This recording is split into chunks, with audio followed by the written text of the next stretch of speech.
네, 반갑습니다. 심해저 광물자원 개발 제도를 소개해드릴 한국해양과학기술원에 근무하는 박성욱입니다. 심해저 광물자원 개발 제도를 말씀드리는데 크게 두 가지 정도로 말씀을 드리도록 하겠습니다.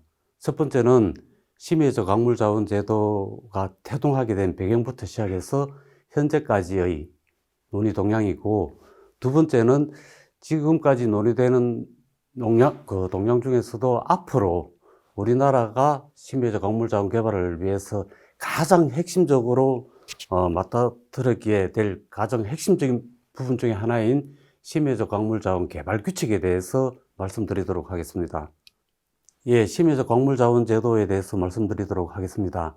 심해저의 개념은 국가 관할권 한계 위원회 바깥이죠. 바깥의 해저, 해상 및 그 하청토에 부존하는 광물자원을 개발하는 개념입니다. 이 심해저 광물자원의 기본 개념은 심해저와 그 자원은 인류의 공동유산이다. 즉 어느 국가의 소유도 아니라는 거죠. 이 개념은 1967년도에 유엔 몰타 대사인 파로도 대사에 의해서 처음으로 주창된 이후에 지금 1982년 유엔 해양법 협약에 공식적으로 당기게 되었습니다. 그렇다면 이 심해저 광물자원 제도를 적용하는 법규는 무엇이냐? 크게 세 가지 정도가 있습니다. 첫 번째는 유엔 해양법의 그 헌법전이라 할 수 있는 유엔 해양법 협약. 두 번째는 1994년 이행협정. 그리고 세 번째는 광업규칙이 있습니다. 여기서 이 표에서 보는 바와 같이 유엔 해양법 협약상 해양 관할권도입니다. 이 부분의 그림의 핵심 부분은 이 심해저의 범위가 그럼 과연 어디까지일 건가? 그게 가장 핵심적인 내용인데, 이 부분의 경우에는 연안국의 최대 그 관할권의 범위인 그 대륙봉의 바깥쪽입니다. 바깥쪽에 해저나 해상이나 그 하청토, 이 부분을 말하는 게 이제 심해저인데, 궁극적으로 보면 그렇다면 이제 국가 관할권의 한계가 확정돼야 되겠죠. 그렇다면 이 국가 관할권의 한계는 지금 현재까지는 완전히 확정되어지지 않은 상황입니다. 이 부분은 이제 대륙봉 한계위원회에서 각 국가가 제출하는 그 과학적 자료에 따라서 결정되리라고 생각됩니다. 다음은 유엔 해양법 협약에 대해서 말씀드리도록 하겠습니다. 유엔 해양법 협약은 해양에 대한 헌법전이라는 건 다들 알고 계시죠? 그 유엔 해양법 협약은 전문가, 본문 320개 조문, 그리고 9개의 부속서와 4개의 결의로 구성되어 있습니다. 이 부분, 그 유엔 해양법 협약의 경우에는 11장에 심해저 파트를 별도로 다루고 있고요. 153조의 심해저 활동에 대한 이제 기본 정책이라든지 생산 정책, 기술 이전, 재정적 조건에 대해서 규정을 하고 있습니다. 다음으로 1994년 이행협정입니다.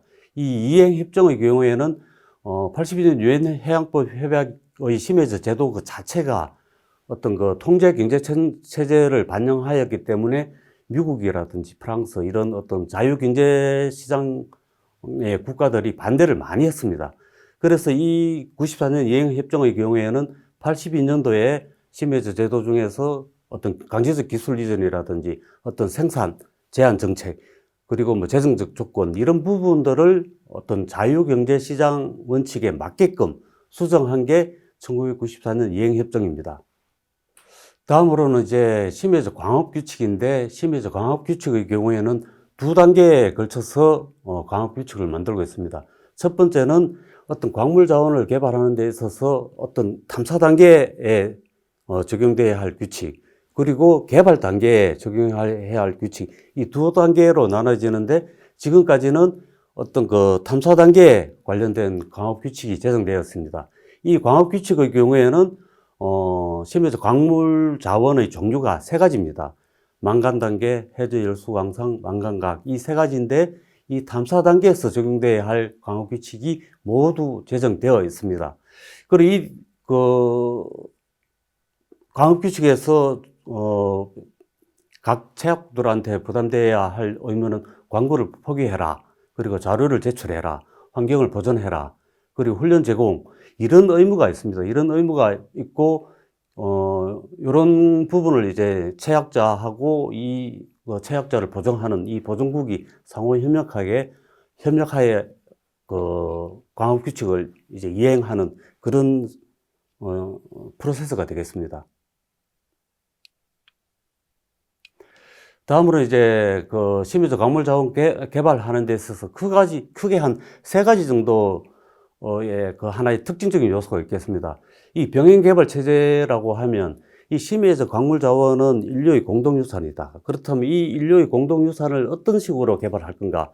실질적으로 심해적의 광물 자원은 5,000m 이상의 그런 아주 고심도에 묻혀 있기 때문에 어떤 특정한 기술 선진국이라든지 아니면 재정적 이런 선진국만이 접근할 수 있습니다. 그렇다면 이런 인류의 공동유산을 이행하기 위한 한 방안으로서 심해적 기업을 만들었습니다. 유엔 해양법 요약에서는. 그래서 개발자가 기술과 자본력을 갖춘 어떤 계약자, 그리고 어떤 개발도상국을 대신하는 엔터프라이즈, 이게 이제 심해적 기업인데, 이 2개가 같이 개발해라 하는 게 이제 병행 개발 체제로서 심해적 광업의 하나의 가장 큰 특징 중에 하나입니다. 그리고 또 하나 이제 광고 유보 제도인데, 이 광고 유보 제도의 경우에는 광구를 설정하는 데 있어서 동일한 광구를 2개를 만듭니다. 2개를 만들고 이 2개 중에서 하나의 광구를 동일한 등가치를 만드는 거죠. 탐사자가 등가치를 만들면 이 하나를 해저기구에서 먼저 선택을 합니다. 먼저 선택을 하고 선택된 부분은 이제 개발도상국을 위한 어떤 개발도상국을 위해서 저축해두는 어떤 유배해두는 이런 제도를 이제 광고 유보 제도로 하고, 선행투자가 보호 제도의 경우에는 1982년 유엔 해양법 협약이 만들어지기 이전부터, 즉 1960년대 후반부터 시작해서 1970년대, 80년대까지 시작을 이르러 심해적 광물 자원을 개발하기 위한 어떤 선진국들을 보호하기 위한 제도입니다. 이 선행투자가 보호 제도의 경우에는 몇 가지 요소가 있는데 3천만 불 이상을 투자해라 하고 여러 가지 의무사항이 있습니다. 이 선행투자가의 경우에는 지금까지 총 7개, 우리나라를 포함해서 7개의 선행투자가가 있습니다. 다음으로는 심해적 광업 규칙의 주요 내용입니다. 여기서 보시는 바와 같이 망간 단계, 해저 열수 광상, 망간각. 요거는 이제 광물의 종류입니다. 광물의 종류고, 그 왼쪽 라인에 보면 광구 크기가 있죠. 망간 단계의 경우에는 15만 평방킬로미터, 해저 열수 광상은 1만 평방킬로미터, 망간각의 경우에는 3천 평방킬로미터입니다. 이 광구의 크기 차이는 왜 나냐? 이 광종의 특성에 따른 겁니다. 즉, 망간 단계의 경우에는 2차원적으로 쭉 이렇게 평면에 이렇게 감자 모형으로 분포되어 있습니다. 그리고 해저 열수 광상의 경우에는 어떤 균열대에 있기 때문에 어떤 망간 단계보다는 이렇게 분포 지역이 상당히 좁습니다. 그리고 마지막으로 망간각의 경우에는 해저에도 보면 물을 빼면 산이 있습니다. 산. 그걸 이제 해산이라고 하는데, 이 해산에 아스팔트 모양으로 표복이 되어 있는 게 이제 망간각입니다. 그리고 이 광구의 크기의 경우에는 광종의 종류에 따라서 틀리다는 걸 이제 말씀드렸고, 신청비라든지 광구 폭의 일정, 최종 할당 면적 이런 부분의 경우에는 어떤 각 광종의 어떤 개발이라든지 어떤 기술적 난이도에 따라서 다르게 지금 규정을 하고 있다, 이렇게 생각을 하시면 됩니다. 이 부분은 이제 우리나라가 심해적 광물 자원을 보유를 하고 있는데, 지금 연두색으로 표시되어 있는 부분은 이제 국제해저기구 쪽, 즉, 공해 지역에 우리나라 광구를 가지고 있는 겁니다. 즉, 망간 단계하고 해저 열수 광상, 망간각, 요 3개가 이제 구성이 되어 있고요. 흰 바탕에 있는 통가라든지 피지의 부분의 경우에는 요건 이제 해저 열수 광상인데, 통가 공화국이라든지 이제 피지 국가라는 이 국가의 배타적 경제 수역에 해저 열수 광상을 이제 개발하기 위해서 저희들이 신청한 광구가 되겠습니다. 그래서 지금 현재 우리나라가 심해저 광물 자원을 개발하는 데 있어서 총 한 5개의 광구를 가지고 있다고 보시면 됩니다. 다음은 이제 그 심해저 광물 자원을 컨트롤하는 타워는 국제해적기구입니다. 국제해적기구의 경우에는 유엔 해양법 협약 156조에 의거해서 자마이카 킹스턴에 만들어져 있습니다. 그리고 이 조직의 경우에는 총회와 이사회, 사무국, 심해저 기업으로 구성되어 있는데 지금 현재 심해저 기업의 경우에는 아직까지 런칭이 안 되고 있습니다. 그 이유는 심해저 기업의 경우에는 독자적인 그런 경제 활동을 시작을 할 수 있어야 된다. 즉, 독자적인 기업 운영이 가능해야 되는데, 아직까지, 심해저의 상업적 개발이 이루어진 사례가 없기 때문에, 심해저 기업의 경우에는 이런 어떤 그 사회적이라든지 어떤 경제적 이런 분위기가 무르익었을 때 런칭이 될 거라고 생각을 하고 있습니다. 그리고 지금 해저기구의 주요 활동의 경우에는 만간 단계라든지 해저열성황상 만간각의 탐사 규칙을 제정한 게 가장 큰 수확이었으며 그 이후에 어떤 환경 보호를 위한 가이드라인이라든지 어떤 해저기구의 5개년 전략계획 이런 부분도 2018년도에 만들었습니다. 그리고 지금 현재는 가장 중요한 심해저 광업을 위한 본격적으로 개발할 때 필요한 어떤 개발 규칙을 지금 만들려고 하고 있습니다. 예, 지금부터 개발 규칙 제정과 관련해서 말씀드리도록 하겠습니다. 심해저 광물 자원을 개발하는 데 있어서 2단계가 있다고 했습니다. 첫 번째는 탐사 단계에 적용되는 규칙, 그리고 탐사 단계에 적용되는 규칙을 다 만들고 난 다음에는 본격적 개발을 위한 규칙, 이걸 이제 두 가지를 다 분배를 해야 되는데 1단계는 2010년도에 만간 단계부터 시작해서 2012년 만간까지 다 만들어졌습니다. 이 개발 규칙의 경우에는 2011년도에 그 피지 대표가 정식으로 요청하면서 시작되었고, 이때 2010년도의 경우에는 실질적으로 제1기의 선행 투자가들의 탐사 계약이 종료가 이제 도래가 했습니다. 그리고 기술적으로 어떤 기술과 자본력을 갖춘 어떤 서구 쪽에 그런 어떤 대기업들이 심해저 광물 자원을 위한 어떤 광고를 확보하는 그런 이제 추세에 있었습니다. 이런 이제 개발 규칙 개정을 위한 어떤 그 노력은 2011년 피지 대표 노력 이후에 국제해저기구 차원에서도 많은 어떤 설문조사라든지 아니면 그 테크니컬 그 스타디라든지 이런 노력을 했습니다. 이런 노력을 하고 현재의 상황은 2018년도에 만들어진 그 개발규칙 초안이라고 할 수 있습니다. 이거는 이제 2019년 3월 20일 정도에 ISBA 25C 워킹 페이퍼 1이라고 이제 말씀드릴 수 있는데, 이 안을 보면 지금 이 안의 경우에도 잠정적인 안입니다. 이 잠정적은 아니지만은 이 어떤 그 해저기구에서 만들어지는 레귤레이션이나 룰이나 프로시저 이 자체의 경우에는 법률기술위원회가 만드는데, 이 법률기술위원회가 최종적으로 만들었던 안이라고 이야기할 수 있겠습니다. 이 개발규칙의 경우에는 전문 13개장, 107개 조문, 그리고 10개의 부속서, 이런 식으로 상당히 지금 많은 부분이 이제 구성되어 있는데, 실질적으로 보면 개발규칙에서 저희들이 가장 핵심적으로 이야기할 수 있는 부분은 두 가지입니다. 재정적인 부분하고 해양환경보호, 이 두 가지를 한번 살펴보도록 하겠습니다.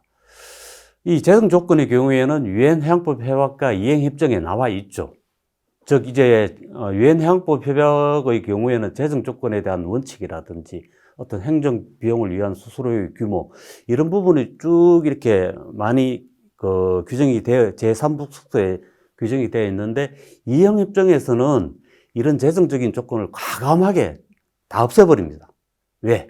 어떤 유엔 해양법 협약의 경우에는 어떤 공산주의적인 그런 어떤 이념의 바탕을 한 정책이었고, 이걸 이제 자유경제시장 원칙을 도입하기 위해서는 어떤 시장 제한이라든지 강제적 기술 이전이라든지 이런 부분이 다 손보아야 되겠다는 그런 이제 필요성에 따라서 이행협정은 어떤 그 계약자와 심의자 간의 어떤 무차별 원칙이라든지 어떤 납부율은 심의자와 광업자에게 어떤 그 인위적인 뭐 이익도 주지 않고 불리한 것도 주지 않는다는 어떤 원칙적인 요소만 이야기를 하게 됩니다. 이 어떤 이행협정에서 상당히 좀 구체적인 내용이 좀 나왔으면 좋았는데 이게 원칙적인 내용만을 규율을 하다 보니까 예를 들면 뭐 특허 사용 채택이라든지 이 특허 사용하고 이익 분배 제도를 혼합해라 하는 이런 부분이 보면 상당히 이게 원칙적인 내용만 담고 있다 보니까 이 개발 규칙에서는 이걸 어떻게 구현할 건가 이 부분 가지고 지금 아직까지 회원국들 간의 합의가 안 되고 있는 상황입니다. 예, 재정 조건과 관련해서 가장 중요한 부분 중에 하나는 이제 로열티입니다. 이 로열티의 경우에는 개발하는 개발자가 일정한 이익을 이제 해저기구를 위해서 주는 부분인데 이걸 어떠한 방식으로 할 건가에 대한 합의가 아직까지 이루어지지 않았다는 게 이제 말씀드리고 싶고요. 그렇다면 이 로열티 적용할 때 무슨 문제 때문에 이렇게 합의가 되지 않는가 이런 부분에 대해서 우리가 한번 생각해 볼 필요가 있습니다. 첫 번째는 총 금속의 양을 어떻게 산정할 것인가. 즉 우리나라가 가지고 있는 광구라든지 중국이 가지고 있는 광구, 프랑스가 가지고 있는 광구 이 다 틀립니다. 다 틀리기 때문에 계약자가 어떤 가지고 있는 품위 이 자체를 어떻게 검증할 건가 이런 부분이 되겠고요. 두 번째는 금속 가격을 어떻게 산정할 건가. 우리나라 주식시장이라든지 지금 뭐 금속시장 이게 보면 일일마다 다 틀리죠. 일일마다도 틀리고 시간마다 다 틀립니다. 그리고 이 시간마다 다 틀리는 걸 이제 어떻게 할 것인가. 1년에 12개월 중에서 평균값으로 할 것인가. 그리고 또 하나는 이 금속 가격을 산정할 수 없는 즉 금속 시장이 없는 부분을 이제 어떻게 할 것인가. 이런 부분에 대한 고민을 좀 많이 해야 된다는 거죠. 그리고 또 하나는 금속별 로열티 비율과 가능한 경우 혼합 로열티 비율인데 실질적으로 회수대상 금속과 회수대상 금속이 있는 부분하고 추가로 이제 해야 자기들이 이제 추출하는 부분을 로열티 부분에 이제 산정할 건가 이런 부분이 적용됩니다. 그래서 지금까지 대체적으로 로열티와 관련해서는 심의자의 광업 자체가 아직까지는 상업화가 이루어지지 않았기 때문에 초기 5년 내지 10년 정도에는 어떤 고정 수수료 정도만 아주 조그만 정도의 고정 수수료 정도만을 부과하고 2단계에서 본격적으로 상업화가 광물을 이제 채취를 하고 마켓 시장에 내놓을 2단계에서는 좀 제대로 된 로열티를 부과하자는 그런 안이 제기되고 있습니다. 지금 로열티 적용 방식과 관련해서는 그 수익 기준으로 부과하는 방식과 금속 판매 금액, 총 금속을 판매했을 때 얼마를 벌어들이는 건가 이것도 보면 적용 국가가 다 틀리죠. 예를 들면 뭐 수익 기준은 아르헨티나 그리고 금속 판매 같은 경우는 마다가스카르 다 틀립니다. 이 부분의 경우에는 상당히 보면 수익 기준이라든지 금속 판매에 따른 장점과 단점이 다 있습니다. 장점과 단점이 다 있기 때문에 이 부분을 어느 한 부분으로 이야기할 수 없다. 즉 가장 이 부분에서 회원국들이 힘들게 생각하는 부분 중에 하나가 이행협정에서는 어떤 육상 광물 생산 국가의 어떤 로열티 제도와 비교해서 이익을 줘서도 안 되고 불리함을 줘서도 안 된다. 그렇게 이야기를 하고 있습니다. 그렇다면 이 로열티 부과 방식도 수익 기준이라든지 금속 판매 기준 다 틀리고 로열티 부과율도 다 틀립니다. 다 틀리는데 과연 그러면 이걸 어느 국가 기준으로 가져갈 건가 이런 부분에 대해서 서로가 육상 광물 개발 국가의 경우에는 자기 방식대로 가도록 이제 원할 겁니다. 그리고 개발 국가의 입장에서는 조금이라도 좀 적게 내면서 안정적인 그런 광물을 개발하려고 하겠죠. 그런 부분에 따라서 이제 수익 기준에 따른 로열티 부과 방식, 금속 판매 기준에 따른 로열티 부과 방식이 장단점이 다 있기 때문에 지금까지 합의가 상당히 힘들다. 이렇게 말씀드릴 수 있겠습니다. 이제 두 번째 가장 중요한 부분 중에 하나는 이제 해양 환경 보호입니다. 해양 환경의 경우에는 유엔 해양법 협약의 관련 규정이라든지 지금 그 가이드라인이라든지 이런 부분에 많이 나와 있습니다. 많이 나와 있는데 지금 현재 개발 규칙에 있어서 초안의 내용의 경우에는 본문의 제4장에 그 해양 환경 보호와 관련된 규정이 있고 부속서는 이제 부속서 4개에 걸쳐서 뭐 긴급 계획이라든지 환경 영업 평가라든지 폐쇄 계획이라든지 이런 어떤 환경 보호를 위한 각 어떤 그 프로세스별로 그 해양 환경 보호와 관련된 그런 규정을 두고 있습니다. 여기서 이게 거의 이제 마지막이 될 것 같은데, 해양 환경 보호와 관련해서는 지금 여기서는 독립 전문가를 검토해야 된다. 그리고 이제 재정적 부담, 이 두 가지를 제가 이렇게 말씀을 드리겠는데요. 이 해양 환경 보호를 위해서는 실질적으로 해양 환경이라는 보호의 그 국제해적기구에서 주관기관은 법률기술위원회입니다.